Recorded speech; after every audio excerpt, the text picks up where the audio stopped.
আমার নাম সাইমা। খুব সাধারণ এক মেয়ে। ছোটবেলা থেকেই মা বলতেন, মেয়েদের জীবনের সংসারই সবচেয়ে বড় আশ্রয়, স্বামীর ঘরে আসল সুখ।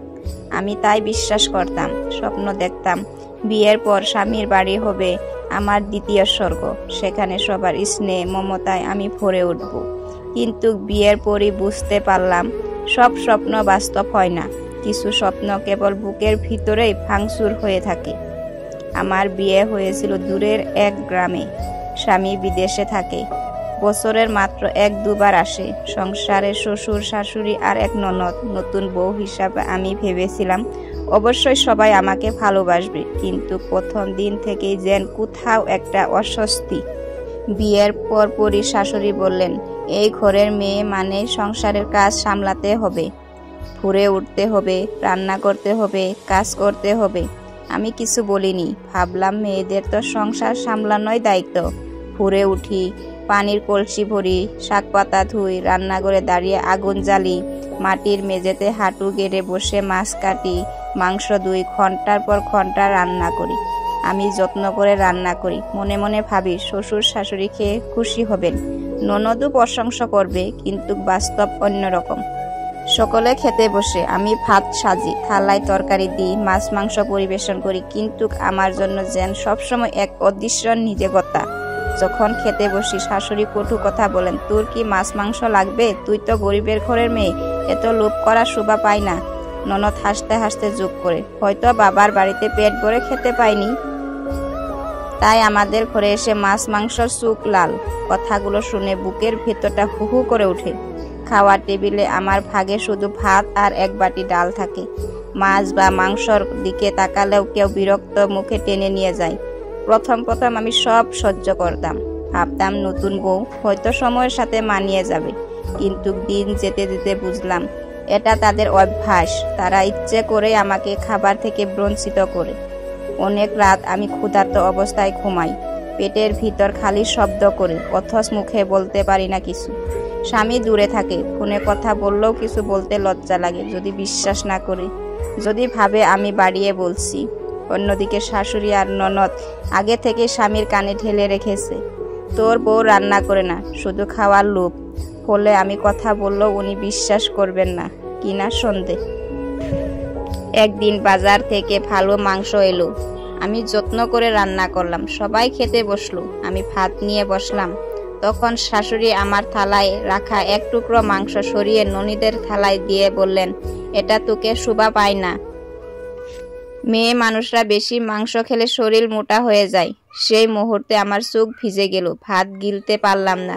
গোপনে উঠোনে গিয়ে কান্নায় ভেঙে পড়লাম, কিন্তু কাউকে বললাম না।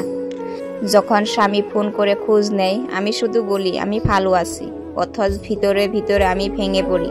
কতবার ভেবেছি বলে দেব, তোমার সংসারে আমি ভাত পেলেও মাছ মাংস পাই না। প্রতিদিন অপমান সহ্য করি, কিন্তু মুখে আনতে পারিনি। আমি ভাবি হয়তো সে বিশ্বাস করবে না, উল্টো আমাকে দোষ দেবে। এই ভয়ে চুপচাপ সহ্য করি। প্রতিদিন ফজরের নামাজ শেষে আমি আল্লাহর কাছে দোয়া করি, হে আল্লাহ, তুমি তো সব জানো, আমার না বলা কান্নাও তুমি শোনো, আমাকে সহ্য করার শক্তি দাও। যদি এই সংসার আমার জন্য হয়, তবে এখানে আমাকে মান মর্যাদা দাও, আর যদি না হয় তবে আমাকে মুক্তি দাও। কান্না করতে করতে কোরআন খুলে পড়ি। বুকটা কিছুটা হালকা হয়, কিন্তু ক্ষুধা আর অপমানের ব্যথা থেকে যায়। এক রাতে শাশুড়ি ও ননদ ঘরে বসে আমার সম্পর্কে খারাপ কথা বলছিল। ওর শুধু খাওয়া জানে, সংসারে কিছু আনে না, শুধু আমাদের ভাগ কমায়। আমি পর্দার আড়াল থেকে সব শুনলাম। বুকের ভিতর আগুন জ্বলে উঠল, কিন্তু প্রতিবাদ করার সাহস পেলাম না। মনে হলো আমি আসলে কি এই সংসারের কেউ, নাকি আমি কেবল একজন দাসী, যার কাজ কেবল রান্না করা আর অন্যদের খাওয়ানো। বছরের শেষে স্বামী দেশে ফিরল। আমি আশা করলাম হয়তো এবার সব বলবো, কিন্তু শাশুড়ি আর ননদ আগে ভাগে তার কানে ঢেলে দিল, তোর বউ কাজ করতে চায় না, শুধু খাওয়ার দিকে নজর, মাছ মাংস নিয়ে লোভ করে। স্বামী সেদিন রাতে আমাকে প্রশ্ন করলো, মা, ননদ বলছে তুমি লোভ করো, এটা কি সত্যি? আমার বুকটা ভেঙে গেল। এতদিনের নীরব কান্না যেন নদীর ভূত ভেঙে বেরিয়ে আসতে চাইছিল। আমি কিছু না বলে চুপচাপ কান্না করলাম। 2 দিন পর আমি আর চুপ থাকতে পারলাম না। সাহস করে স্বামীকে সব খুলে বললাম, তুমি জানো, এই সংসারে আমি ভাত পেলেও কখনো মাছ মাংস পাই না।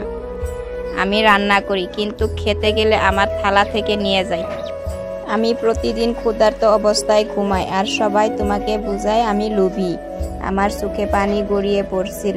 স্বামী স্তব্ধ হয়ে শুনছিল, কোনো কথা বলছিল না। পরের দিন সকালে স্বামী বাজারে গেল, ভালো মাছ মাংস কিনে আনলো। সে নিজে রান্নাঘরে গিয়ে বলল, আজ আমার বউ নিজ হাতে খাবে, কেউ তাকে থামাতে পারবে না। শাশুড়ি বিরক্ত মুখে তাকালেও কিছু বলতে পারল না।